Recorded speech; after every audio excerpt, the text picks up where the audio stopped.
ومن أحسن قولا ممن دعا إلى الله وعمل صالحا وقال إنني من المسلمين.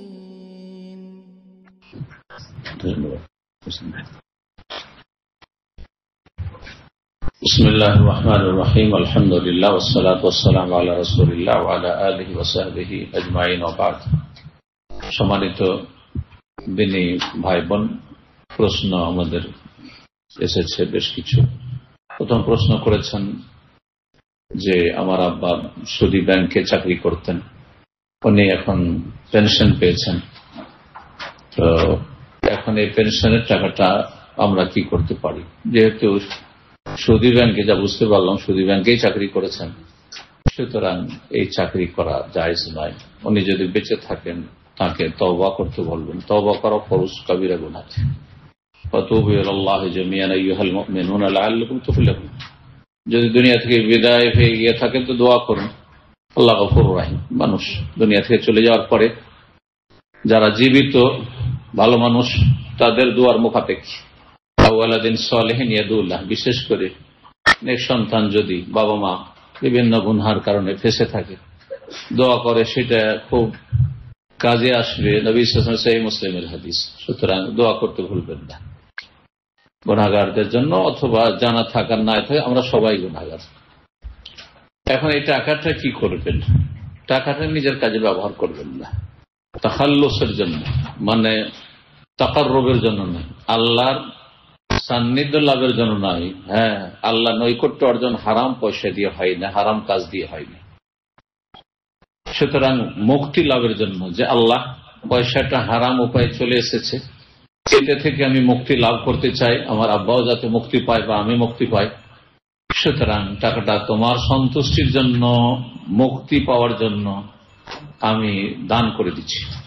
দান করবেন একেবারে যারা অসহায়, চিকিৎসা না করালে মারা যাবে, অথবা তাদের বাড়ি ঘর নেই একেবারে, অথবা এই যে মুসলিম সমাজে আছেন, এইরকম জায়গায় দাওয়ার ক্ষেত্রটি অত্যন্ত গুরুত্বপূর্ণ বিষয়। কারণ আপনাদেরকে এখানে যদি থাকতে হয় আর প্রতিষ্ঠিত হতে হয়, তাহলে আশেপাশে যারা আছে তাদেরকে অবশ্যই ইসলামের সাথে পরিচিত করাইতে হবে, ইসলাম সম্পর্কে তাদের ভুল ধারণাগুলি দূর করাইতে হবে, এবং তাদের যাতে করে ইসলাম সম্পর্কে সঠিক ধারণা আসে। আর যদি সুধারণা, সঠিক ধারণা চলে আসে, তো ইসলাম গ্রহণ করা ছাড়া তারা থাকতে পারবে না, এতে কোনো সন্দেহ নেই। ইসলামের মধ্যে রব্বুল আলামিন এমন একটি চুম্বকের মতো আকর্ষণ দিয়েছেন, যদি সুন্দরভাবে আমরা উপস্থাপনা করতে পারি, প্রেজেন্টেশন করতে পারি, তুলে ধরতে পারি, তো তারা অবশ্যই ইসলাম গ্রহণ করবে। তারা যে মানসিক অশান্তিতে রয়েছে, সেটা আপনাকে সবসময় রাখতে হবে। মানসিক আহার থেকে বঞ্চিত রয়েছে, যে মানসিক আহার, মানসিক শান্তি একমাত্র রবের সাথে, মালিকের সাথে সম্পৃক্ত হতে রয়েছে। আলা বিযিকরিল্লাহ তাতমাইন্নুল কুলুব। সুতরাং দাওয়ার কাজে সর্বোত্তমভাবে আপনার চেষ্টা করবেন, যে যেখানে আছেন আপন আপন জায়গা থেকে, যার দ্বারা যেভাবে সম্ভব। যার কাছে পয়সা আছে পয়সা দিই, যার কাছে সময় আছে সময় দিই, যার কাছে মেহনত করার মতো যোগ্যতা আছে শ্রম দিয়ে, মেহনত দিয়ে, যার কাছে পরামর্শ দেওয়ার যোগ্যতা আছে পরামর্শ দিয়ে, এবং যার কাছে ইলম আছে ইলম দিয়ে, যার কাছে লিখনী ক্ষমতা আছে, এইসব ভালো লিখনির মাধ্যমে বলার ক্ষমতা আছে, বলার মাধ্যমে, এইভাবে তাদের কাছে লেতুনজিরা উম্মাল কুরা মান হাওলা, আশেপাশের লোককে অবশ্যই দাওয়াত দিতে হবে। আপনাকে আমাকে বরফের মধ্যে হইতে হবে, রব্বুল আলামিন যেন তৌফিক দান করে। এগুলো কাজে খরচ করতে পারবেন। সেই জন্য দাওয়ার কথাটি এখানে আমি মেনশন করলাম, যে এইরকম জায়গায় যেখানে হয়তো যেই সীমিত টাকা পয়সা দান সাদাকা থেকে আসছে, সেটা দিয়ে কাজ সেরে নিতে পারছেন না, তো সেই ক্ষেত্রেও লাগাতে পারেন, যে দাওয়া ইলাল্লাহর কাজে, আল্লাহর দ্বীনের কাজে লাগিয়ে দিলেন মুক্ত হওয়ার জন্য। আল্লাহ রাব্বুল আলামিন যেন কবুল করেন, এবং যারা ভুল করেছে তাদেরকে যেন মাফ করেন। দ্বিতীয় প্রশ্ন এসেছে আমাদের দিনীপুর থেকে, নিকাব না পড়লে কি বিশুদ্ধ ঈমান ভঙ্গ হয় কিনা? নিকাব নিকাব না পড়লে বিশুদ্ধ ঈমান ভঙ্গ হয় কি? নিকাব যদি কেউ না ব্যবহার করে, মানে চেহারা না ঢাকে, তাহলে তাতে কি ঈমান ভঙ্গের কথা বলেছেন? না, ঈমান ভঙ্গ হওয়া মানে নষ্ট হয়ে যায়। ঈমান নষ্ট হয় না। মানুষের কাবিরা গুনাহ তো ঈমান নষ্ট হয় না যতক্ষণ পর্যন্ত সেটাকে হালাল না মনে করবে। একজন যদি হারামও খেয়ে নেয় আর সেটাকে হারাম মনে করে, তাহলে সে কবিরা গুনাহ করলো, সে পাপিষ্ট, ফাসিক, কিন্তু সে কাফের না, তার ঈমান নষ্ট হয়ে যায় না। কিন্তু যদি মনে করে যে মদ হালাল, সুগর গোস্ত হালাল, তাতে ঈমান নষ্ট হয়ে যাবে। হারামকে হালাল মনে করলে ঈমান নষ্ট হয়ে যাবে। তো ব্যভিচারকে যদি হালাল মনে করেন তাহলে ঈমান নষ্ট হয়ে যাবে। সুদকে যদি কি হালাল মনে করে তাহলে ঈমান নষ্ট হয়ে যাবে। এরকম নামাজ পড়লেও চলে, না পড়লেও চলে, তার ঈমান নষ্ট হয়ে যাবে। যদিও নামাজের বিষয়টি অত্যন্ত গুরুত্বপূর্ণ, আরো যে নামাজ ছেড়ে দিলেও কুফরি হয়ে যায়, বড় কুফরি হয়ে যায়, এই মতটি হচ্ছে অথেন্টিক। তো সুতরাং যে কথাটি বলতে গেছেন প্রশ্নে, আসলে সেখানে আসি। নেকাব পড়তে হবে, মাথা ঢাকতে হবে, এটা সবার মতে ফরজ। গোটা শরীর ঢাকতে হবে, কিন্তু হাত কবজি পর্যন্ত, পা টাকনা পর্যন্ত এবং চেহারা, এই তিনটি অঙ্গ ঢাকা সম্পর্কে দ্বিমত রয়েছে স্কলারদের। একদল বলছেন এই তিনটাও ফরজ, বিশেষ করে চেহারা, তাতে হাতের চাইতে পায়ের চাইতে বেশি আকর্ষণ আছে, ফিতনা আছে। সুতরাং এই মতটি বেশি অথেন্টিক। এতে ঈমানের স্বচ্ছতা রয়েছে, ঈমানের পূর্ণতা রয়েছে, ঈমানের অলংকার সাজ রয়েছে। ঈমানকে যদি পূর্ণ করতে চান, ইসলামকে, উদখুলু ফিস-সিলমে কাফা, তাহলে কভার করবেন, চেহারাকে ঢাকবেন। জি, এটা হচ্ছে আপনার ঈমান তাকওয়ার দাবি। কিন্তু কেউ যদি না ঢাকে, ইখতিলাফি মাসলার কারণে কিছু স্কলারদের ফতোয়ার উপর নির্ভরশীল হয়ে তার খেয়াল খুশি নয়, কারণ সেটাই তাকে মনে হচ্ছে যে ভালো মত বা সঠিক মত, তাহলে সেই ব্যক্তিকে বড় কাবিরা গুনাহগার বলা যাবে না, কাবিরা গুনাহগার বলা যাবে না। জি, তবে গুনাহ আমরা অবশ্যই গুনাহ মনে করব এবং গুনাহগার মনে করব, কারণ আমরা চেহারা ঢাকাকে ওয়াজিব মনে করছি। সুতরাং চেহারা না ঢাকলে গুনাহগার হবে, আর কন্টিনিউ না ঢাকলে কাবিরা গুনাহই হওয়া, এটা হচ্ছে ঠিক। সেই জন্য আপনি একটা সন্দেহের জায়গায় কেন থাকবেন চেহারা খুলে, যে আমার এটি কাবিরা হইতে পারে, ইখতিলাফি মাসলায়। কিন্তু যারা চেহারাকে ঢাকা মুস্তাহাব বলেছে, তাদের মতটি দুর্বল হতে পারে, মতটি ভুল হতে পারে।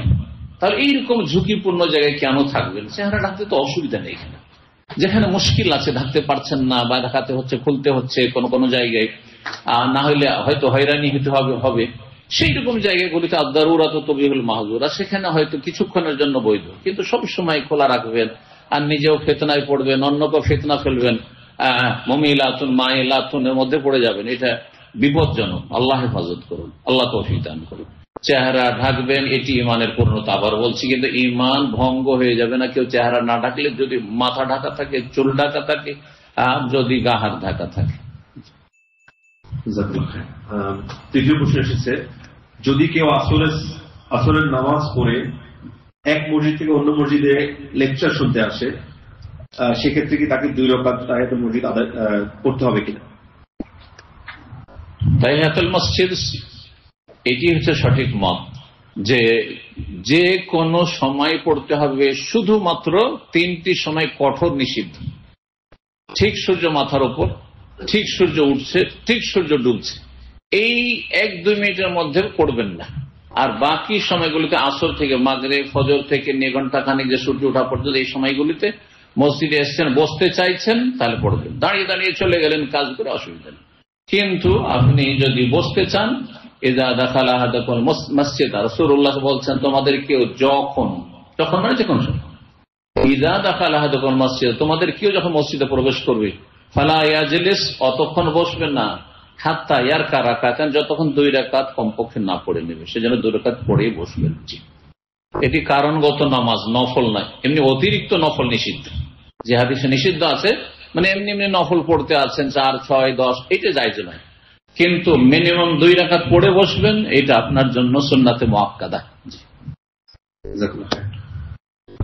আমাদের একদিন ফোন প্রশ্ন করেছেন, শুধু মহিলা, স্ত্রী এবং মেয়ে উমরা করতে যেতে পারবে কিনা?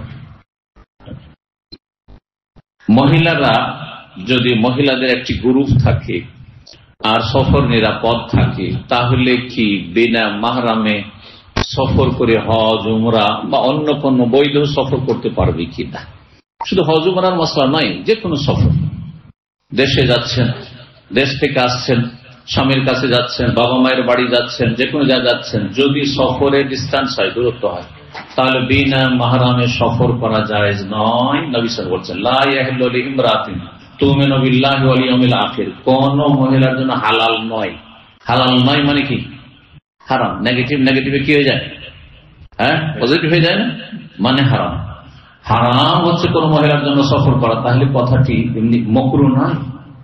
হারাম হচ্ছে কোন মহিলার জন্য যে আল্লাহ পরকালে বিশ্বাসী, সে আনতুসাফিরা বিদুনে মাহরাম, বিনা মাহরামে সফর করবে। হয় স্বামী থাকবে, আর নাহলে সাবালক ছেলে থাকবে, বাবা থাকবে, আপন ভাই থাকবে, অথবা যাদের সাথে স্থায়ী বিবাহ হারাম।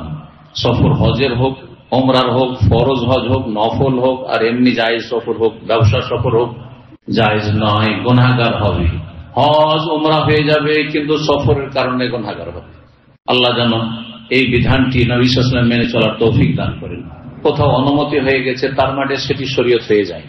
একদল কেউ বলেছেন সফর নিরাপদ যদি থাকে, কোন রকম ঝুঁকি না থাকে, আর ফ্লাইটের সফর আর কোনো অসুবিধা নেই, সেখানে কেউ হয়তো রিসিভ করে নেবে, ফিতনার আশঙ্কা নেই, তাহলে জায়েজ। কিন্তু আপনি এই মত নেবেন কিসের ভিত্তিতে? নবী সাল্লাল্লাহু আলাইহি ওয়াসাল্লামের কোন হাদিস আছে? বলেছেন সফরে কোনো পার্থক্য করেছেন যে সফরটা নিরাপদ না ঝুঁকিপূর্ণ, এসব করেছেন না, কোনো পার্থক্য করেনি। সুতরাং এইভাবে সফর করে হজ উমরা করা মহিলাদের গুরু হয়ে জায়েজ নয়, গুনাহগার হইতে হবে। আরেকজন দিন এখানে প্রশ্ন করেছেন, এশারের নামাজ পড়তে লেট টাইম কখন, শেষ সময় কখন?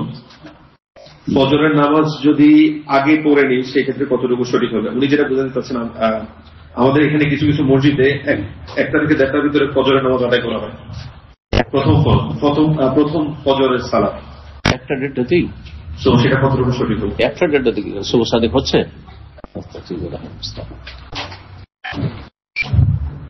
এশার সালাতের শেষ সময় কতক্ষণ পর্যন্ত, এই বিষয়ে যদিও দ্বিমত আছে। একদল বলছেন অর্ধেক রাত পর্যন্ত। কিছু হাদিস রয়েছে এলা সলুসুল্লাইল অন থার্ড, রাতের প্রথম তৃতীয় অংশ পর্যন্ত, এলা নিসফিল্লাইল অর্ধেক রাত পর্যন্ত। সেই হাদিসগুলিকে সামনে রেখে অর্ধেক রাত পর্যন্ত এশার সালাত, আর তারপরে কাজা, একদল বলেছেন। কিন্তু এই ক্ষেত্রে সঠিক মত হচ্ছে যে এশার সালাতের দুটো সময় আছে, একটি হচ্ছে ওয়াক্ত ইখতিয়ার আর একটি হচ্ছে ওয়াক্ত ইত্তেরার। ফুকাহায়ে কেরামগণ বলেছেন পছন্দনীয় ওয়াক্ত, যে আপনি স্বাভাবিক অবস্থায় আছেন, তাহলে আপনার জন্য সময় হচ্ছে অর্ধেক রাত পর্যন্ত, মাগরিব সূর্য ডুবা থেকে শুভ সাদেক পর্যন্ত, সূর্য ওঠা পর্যন্ত।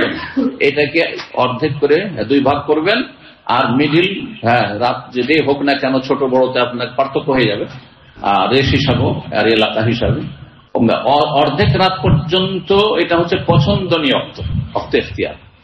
আর ফজর পর্যন্ত, ফজর ওয়াক্ত হওয়া পর্যন্ত এশার সালাত কাজা হয় না, এটি হচ্ছে সঠিক মত।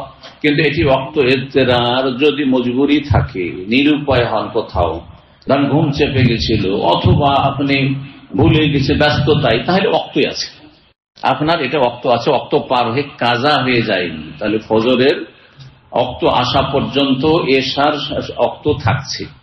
কিন্তু আরেকটি প্রশ্নের যে একটি অংশ, সেটা হচ্ছে ফজরের সালাত কি রাত 1:30টায় পড়া যাবে? মোটেই পড়া যাবে না, যতক্ষণ পর্যন্ত পূর্ব দিকে শুভ সাদেক না হয়েছে।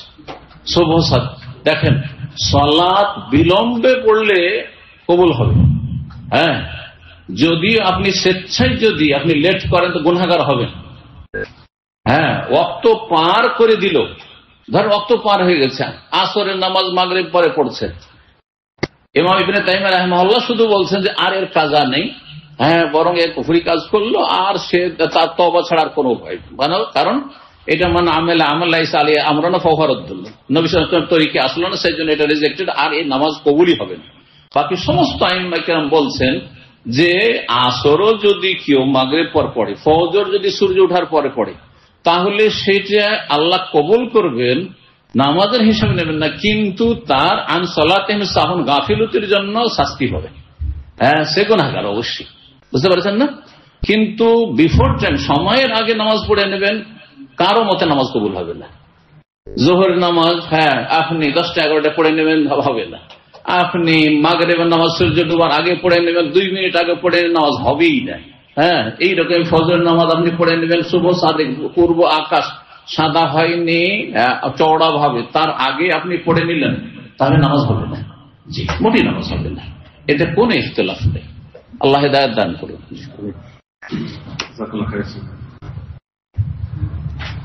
একজন দিনী ভাই প্রশ্ন করেছেন, কোন ধরনের বিদআতকারীর সাথে উঠা বসা করা যাবে না? কোন ধরনের বেদাতকারীর সাথে উঠা বসা কর? যেই বেদাতকারী বেদাতের দিকে আহ্বান করছে, সে নিজের রঙে রঙাতে চাইছে, সে মিলাদ করে আপনাকে মিলাদি বানাতে চাইছে, সে 40 করে আপনাকে 40 করাতে চাইছে, সে পীরের মুরিদ হয় আপনাকে মুরিদ বানাতে চাইছে, ওর সাথে দাইয়া ইলাল বিদআহ, যে বেদাতের দিকে ডাকছে, তার সাথে সম্পর্ক রাখা যাবে না।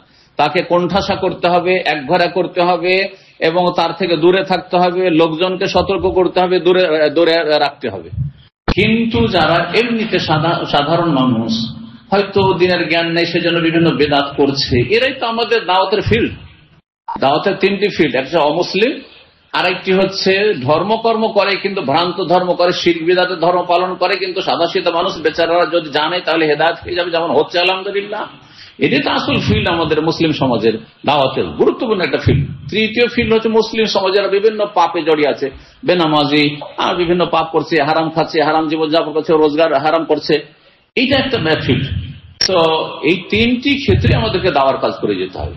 আল্লাহ যেন বুঝার তৌফিক দান করেন।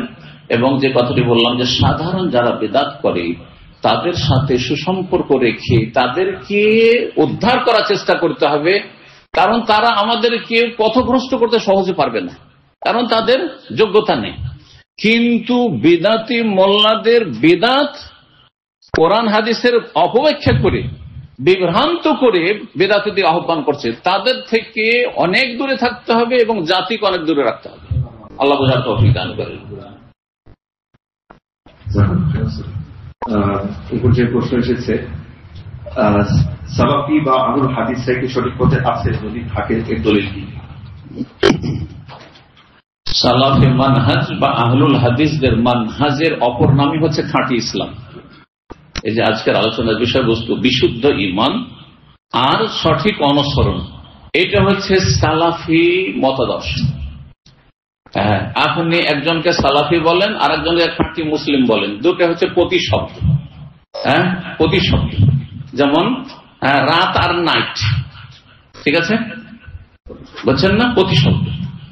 তো সালাফি মানে হচ্ছে খাঁটি মুসলিম, আকীদায় খাঁটি মুসলিম, ইবাদত বন্দেগীতে খাঁটি মুসলিম, শিরক বিদআত মুক্ত, নাস্তিকতা মুক্ত, আর মানুষের তৈরি করা মতবাদ থেকে মুক্ত। আর আপনার সাহাবায়ে কেরামদের জামানায় যে অরিজিনাল ইসলাম ছিল, খাঁটি ইসলাম ছিল, যে অবস্থায় নবী ছেড়ে গেছেন, ওই অবস্থার দিকে যারা ফিরে যেতে চায় এবং মানুষকে ফিরাতে চায়, ওরাই সালাফি, অর্থাৎ সালাফদের অনুসারী। কথা বুঝতে পেরেছেন? খাঁটি ইসলাম আজকে আছে না সাহাবায়ে কেরামদের আমলে ছিল?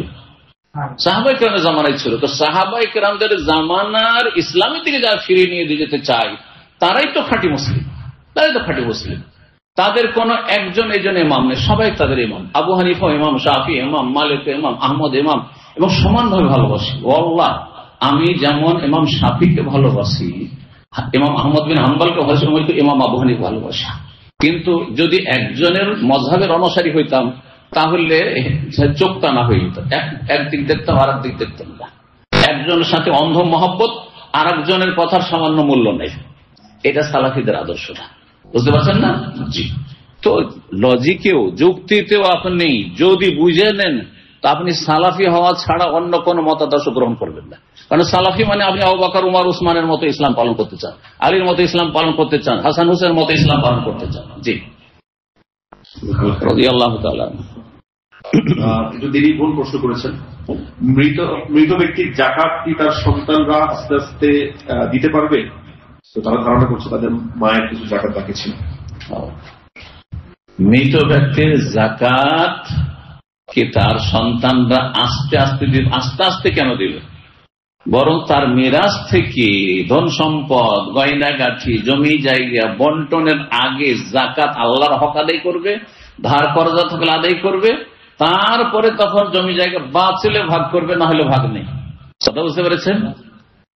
মাইয়াতের সাথে 4 রকমের হক সম্পৃক্ত ফরায়েজের কিতাবে রয়েছে। প্রথম তার কাফন দাফনের খরচ খরচার ব্যবস্থা করা, তাজিজ ও তাকফির। আর তারপরে হচ্ছে ঋণ কর্জা আদায় করা, সে আল্লাহর ঋণ অথবা মানুষের ঋণ। আল্লাহর ঋণ হচ্ছে যাকাত, হ্যাঁ, আল্লাহর ঋণ হচ্ছে মান্নত করা। আল্লাহর ঋণ যদি সে হজের ওসিয়ত করে গেছে আর তার হজ ফরজ ছিল, ইত্যাদি ইত্যাদি, আল্লাহর ঋণ, আল্লাহর ঋণ আদায় করা। তারপরে হচ্ছে যদি ওসিয়ত করে গিয়ে থাকে অমুককে দিয়ে দিও, মাদ্রাসা দিয়ে দিও, মসজিদে দিয়ে দিও, সেটা দেওয়া। তারপরে যদি বাঁচে, ওসিয়ত 3 ভাগের 1 ভাগের বেশি হবে না, 3 ভাগের 1 ভাগের মধ্যে থাকতে হবে। আর তারপরে চতুর্থ হচ্ছে তখন তাকসিমুল মিরাস, তারপরে জমি জায়গা ধন সম্পদ কিছু বাঁচলে ভাগ করবেন। এই জন্য আস্তে আস্তে যাকাত দেওয়া নয়, তার জমি জায়গা অলংকার যা কিছু ছিল সেগুলোতে আগে যাকাত দিয়ে তারপরে বাঁচলে ভাগ করবেন, না হলে কোনো ভাগ বন্টন নেই। বারাকাল্লাহ ফিক। আরেকজন দিনী ভাই প্রশ্ন করেছেন, যাকাতের টাকা কি অমুসলিমদেরকে দেওয়ার কাজে ব্যয় করা যাবে কিনা? যাকাতের টাকা অমুসলিমদের দাওয়ার কাজে ব্যয় করা যাবে কিনা, এই ক্ষেত্রে দুটো মত থাকলেও যে মতটিকে আমরা এখন পছন্দ করছি, আল্লামা ইবনে জাবরিন রাহমাতুল্লাহ আলাইহির মত, সেটি বর্তমান বিশ্বের 20 শতাব্দীর বড় বড় যারা আলেম, সেখানে বাদ রাহমাহুল্লাহর বিশিষ্ট সিনিয়র ছাত্র এবং খুব বড় ইমাম আলেম রাহমাতুল্লাহ আলাইহি, যারা আলেম ওলামা তারা চেনেন তাকে। তো তার মত যে দাওয়া ইলাল্লাহ ওয়া ফি সাবিলিল্লাহর অন্তর্ভুক্ত হচ্ছে দাওয়া ইলাল্লাহ। কারণ আজকাল যে ফি সাবিলিল্লাহ নবী সাল্লাল্লাহু আলাইহি ওয়াসাল্লামের জামানায় যেটা ছিল বদর ওহুদ, সেটা নেই।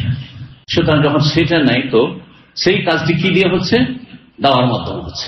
সুতরাং দাওয়াতের কাজে এই যে পাম্পলেট গুলো ছাপানো, অথবা দাওয়াতে একটা প্রোগ্রাম করতে হবে এবং যাদেরকে দাওয়াত দিচ্ছেন তাদেরকে হয়তো কিছু খাওয়া দাওয়া দিতে হবে, তাদের আপ্যায়ন করতে হবে, তাদেরকে কিছু হাদিয়া গিফট দিতে হবে, এইসব কাজে যাকাত দিতে পারবেন। আল্লাহ তাআলা এই পর্যায়ে প্রশ্ন হচ্ছে, আল্লাহ সুবহানাহু ওয়া তাআলা কোথায় আছেন, এই প্রশ্নটি করা কি ভুল? আল্লাহ সুবহানাহু ওয়া তাআলা কোথায় আছেন এই প্রশ্ন করা কি ভুল? বরং এই প্রশ্ন করার মাধ্যমে ঈমানের পরীক্ষা হয়। এই প্রশ্ন করা তো সঠিক, আর এমন সঠিকের সঠিক যে এর মাধ্যমে ঈমানের পরীক্ষা করা হয় যে আসলে মুসলিম না অমুসলিম। বুঝতে পারছেন না? সহিহ মুসলিমের হাদিস, নবী করিম সাল্লাল্লাহু আলাইহি ওয়াসাল্লাম একটি দাসীর ক্ষেত্রে দাসীটিকে মালিক স্বাধীন করবেন, তখন বললেন যে আচ্ছা দেখি দাসীটির পরীক্ষা করে দেখি সে ইসলাম কবুল করেছে করেনি। তখন আইন আল্লাহ, আল্লাহ কোথায়? তখন মেয়েটিকে জিজ্ঞেস করছেন, স্বয়ং রাসূলুল্লাহ জিজ্ঞাসা, আইন আল্লাহ, আল্লাহ কোথায়? মেয়েটি জবাবে কি বললেন?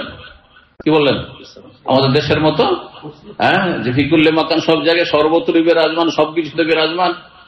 আর আরেকটি উত্তর হচ্ছে, কুফরি উত্তর হচ্ছে, কলবে কলবে আল্লাহ, যত কল্লা তত আল্লাহ, যত কল্লা তত আল্লাহ। এটা হচ্ছে বাঙালি ভ্রান্তদের আকীদা। আল্লাহ হিদায়াত দান করুন। সব বাঙালিকে বললাম না, কিন্তু ভ্রান্ত বলেছি। জি, তো সহিহ রাসূলুল্লাহ সাল্লাল্লাহু আলাইহি ওয়াসাল্লাম যে আকীদা শিখিয়েছেন আর যেটার উপর ইসলামের সার্টিফিকেট দিয়েছেন, ইসলামের সার্টিফিকেট, তখনকার যুগে লিখিত সার্টিফিকেট ছিল না, ইসলামের সার্টিফিকেট দিচ্ছেন স্বয়ং রাসূলুল্লাহ সাল্লাল্লাহু আলাইহি ওয়াসাল্লাম। মেয়েটি বলল, ফিসসামাই, আকাশে, সৃষ্টির ঊর্ধ্বে, সৃষ্টির সাথে মিশিয়ে নেয়, সমস্ত সৃষ্টির ঊর্ধ্বে আল্লাহ রাব্বুল আলামিন, বাইরুন মিন খালকিহি। জি, উলামায়ে কেরাম বলেছেন আকীদা। তো দ্বিতীয় প্রশ্ন করলো, মান আনা, তাহলে আমি কে? আমি তাহলে কে? তাহলে দ্বিতীয় পরীক্ষা এখানে ফেল পাস। তখন আনতা রাসূলুল্লাহ, আপনি আল্লাহর রাসূল, আল্লাহর দূত। তখন বললেন, আতিকহা ফাইন্নাহা মুমিনা, একে স্বাধীন করে দাও, এটি ঈমানদার মেয়ে, ঈমানদার দাসী। তাহলে ঈমানের পরীক্ষার জন্য আল্লাহ কোথায়, এটা রাসূলুল্লাহ স্বয়ং জিজ্ঞাসা করেছেন। এখন একজন সহিহ আকীদার লোক নাকি ভ্রান্ত আকীদার মসজিদের ইমাম মুয়াজ্জিন করে নিয়ে আসবেন, জিজ্ঞাসা করবেন, এই প্রশ্ন করতে হবে যে আল্লাহ কোথায় বলে। যদি বলে সব জায়গায়, তার ইমামতি জায়েজ নয়। যদি বলে সব জায়গায়, তার আজান দেওয়া জায়েজ নয়। তার নিজেরও নামাজ হয় না, তার পিছনে নামাজ হবে না। কথা বুঝতে পেরেছেন না? এটা অত সহজ কথা নাই। কারণ নবী সাল্লাল্লাহু আলাইহি ওয়াসাল্লাম বললেন যে একে স্বাধীন করো, এ হচ্ছে ইমানদার। কেন? আল্লাহ আকাশে বলেছেন আর সৃষ্টি ঊর্ধ্বে, আর আমি হচ্ছি নবী মুহাম্মদ সাল্লাল্লাহু আলাইহি ওয়াসাল্লাম। জি,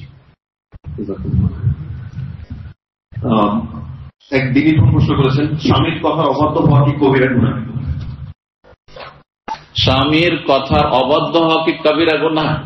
স্বামীর কথা যদি শরীয়তের কথা, শরীয়তের ধরেন ফরজ, অজেব, সুন্নতের কথা বলছে, অথবা কমপক্ষে জায়েজ হয়, আর সেটি স্বামীর প্রয়োজন হয়, আদেশ হয়, আর সেটা যদি অবাধ্য হন তাহলে কবিরা গুনাহ। কিন্তু যদি দেখা যায় যে না, স্বামী একটা এমন কিছু পারিবারিক বিষয় বলছে যেটা অযৌক্তি, যেটাতে পরিবারের ক্ষতি হবে, স্বামীরই ক্ষতি হবে অথবা ছেলে মেয়েদের ক্ষতি হবে, হয়তো স্বামী বুঝছেন না বিষয়টি, তাহলে সরাসরি অবাধ্য না হয়ে তাকে বুঝাবার চেষ্টা করতে হবে যে আপনি যেটা বলছেন বা আপনি যেটা অর্ডার করছেন এটাতে কিন্তু ক্ষতি আছে, বরং এটা করলে ভালো। আর এইরকম ক্ষেত্রগুলিতে পরামর্শ স্ত্রীরও নিতে হবে। এমন নয় যে আপনি অহংকার দেখাবেন আমি স্বামী, না। রাসূলুল্লাহ সাল্লাল্লাহু আলাইহি ওয়াসাল্লাম হুদাইবিয়ার সময় রাসূলুল্লাহ তার বিবির স্ত্রী উম্মে সালমা রাদিয়াল্লাহু তাআলা পরামর্শ নিয়েছেন। হ্যাঁ, আর সেই পরামর্শ মোতাবেক কাজ করাতে কাজ হয়েছে। সাহাবায়ে কেরাম সবাই তখন শুরু করে দিলেন, না হলে মানতেই চাইছিলেন না যে এটা কেমন কথা যে আমরা সব ক্ষেত্রে হেরে যাবো মক্কার কাফিরদের কাছে। তো কথা হচ্ছে যে স্ত্রীর পরামর্শ নেবেন, কিন্তু সিদ্ধান্ত আপনার থাকবে। আচ্ছা, সিদ্ধান্তে যদি স্বামী অনড় থাকে তাহলে স্ত্রীর জন্য অবাধ্য হওয়া জায়েজ নয়। হ্যাঁ, অবাধ্য হওয়া জায়েজ নয়। জি, বারাকাল্লাহ। আমাদের আরেকটি প্রশ্ন এসেছে এক দিনী ভাই থেকে। উনি বলেছেন বাংলাদেশে প্রচলিত যে রাজনীতি, এটি কি শরীক হওয়া যাবে কিনা? এটাই ইম্পর্টেন্ট। আল্লাহ না, এতে ইমান আর কুফরির বিষয় না যে এত ইম্পর্টেন্ট হয়ে যাবে, কিন্তু ইমান কুফরির বিষয় যে আল্লাহ ছাড়া অন্যকে সিজদা করা, মাজারকে সিজদা করা যাবে, পীরকে কি সিজদা করা যাবে, হ্যাঁ, জাদু টোনা যারা করে, হ্যাঁ, ওদেরকে আশ্রয় নেওয়া যাবে, হারিয়ে যাওয়া বস্তুকে জিজ্ঞাসা করা যাবে তাদেরকে যে কোথায় আছে একটু খুঁজে দেন। এইগুলো হচ্ছে বেশি ইম্পর্টেন্ট, কথা বুঝতে পেরেছেন? আর এগুলো ইমান কুফরির বিষয়। এই যে ডেমোক্রেসির রাজনীতি যেটা সারা বিশ্বে ছড়িয়ে পড়েছে, আল্লাহ সব অশান্তি থেকে হেফাজত রাখবে, এতে অশান্তি ছাড়া কিছু নেই, অশান্তি ছাড়া কিছু নেই। জি, তো এই প্রচলিত রাজনীতিতে অংশ নেওয়া যাবে। অংশ নেওয়া দুই রকম। একটা হচ্ছে আপনি আদর্শগত নীতিগত অংশ নেওয়া, যে কোন একটি দল করছেন, হ্যাঁ, তাদের এই আপনার নীতিতে বিশ্বাসী, হ্যাঁ, তাহলে এটা হারাম, কুফরি, এটা জায়েজ নয়, একেবারে কুফরি। আর যদি মনে করেন আমি বিশ্বাস করি না, কিন্তু দেখছি যে বেশি খারাপটাকে দমন করার জন্য হালকা খারাপটাকে মেনে নিব, হ্যাঁ, যেমন পেশাব আর পায়খানার পার্থক্য। পেশাব পায়খানা দুটাই নাপাক, কিন্তু কোনটা বেশি নোংরা লাগে? পেশাবটা বেশি নোংরা না পায়খানা বেশি নোংরা লাগে? আযাকুমুল্লাহ, হ্যাঁ, পায়খানা বেশি নোংরা লাগে। আচ্ছা, তারপর পায়খানা আছে দুই রকম, একটা শুকনো পায়খানা আর একটা হচ্ছে রসল পায়খানা। নাউযুবিল্লাহ, না, উদাহরণ না দিলে বুঝবেন না, কারণ এগুলো সব ওই রকমই। তো কথা হচ্ছে যে এখন দেখছে যে এই দুটো দল আছে, একটা বড় জালেম আর একটা ছোট জালেম, সবগুলি জালেম, কিন্তু এখন ছোট জালেমকে দিয়ে বড় জালেমকে একটু দমন করিয়ে নেব, তাহলে আপাতত সাময়িক জায়েজ, আপাতত সাময়িক জায়েজ। কিন্তু বলবে যে না সারা জীবন এই করতে থাকবো, না, জায়েজ না, মোটেই জায়েজ না। এসব আদর্শে বিশ্বাসী হওয়া আর এটাকে সমাধান মনে করা একেবারে কুফরি কাজ। এই প্রশ্নের উত্তর মনে উস্তাদ দিয়েছেন। তারপর অমুসলিম দেশে বসবাসের ক্ষেত্রে দাওয়ার গুরুত্ব ও প্রয়োজনীয়। অমুসলিম দেশে বসবাসের হুকুম বলবো না, কারণ যত ভালো জায়গায় পারেন থাকার চেষ্টা করবেন, ব্যাস এতটুকু কথা। ফাত্তাকুল্লাহ মাস্তাতাতুম, ভালো জায়গায় থাকতে পেলে কালো জায়গায় কেন থাকবেন? সোজা কথা, সহজ ভাষায় বলছি। আর আমি হালাল বললাম হারাম বললাম, আপনি কি মানতে পারবেন? অনেক সময় ছেড়ে যেতে পারবেন না নিজের স্বার্থ। সুতরাং যথাসাধ্য নিজে নিরাপদ জায়গায় থাকবেন, নিজের ছেলে মেয়েদেরকে নিরাপদ জায়গায় রাখার চেষ্টা করবেন। বাকি কথা হলো যখন অমুসলিম দেশে আমাদেরকে থাকতে হচ্ছে, আরে আমরা না থাকি অন্যদেরকে থাকতে হবে। সারা দুনিয়ার যারা অমুসলিম দেশে মুসলিম বসবাস করছে তারা কোন মুসলিম দেশে জায়গা পাবে না, সোজা কথা। কোন মুসলিম দেশে এমন কোন সুযোগ সুবিধা নেই যে সবগুলি উঠে চলে যাব, কয়জন উঠে যাবেন আপনি? আপনার না হয় দেশ আছে, আপনি ছিলেন এক সময়, এখানে ফিরে যেতে পারেন। বাকিরা যারা এখানে জন্ম, এখানকার যারা নিউ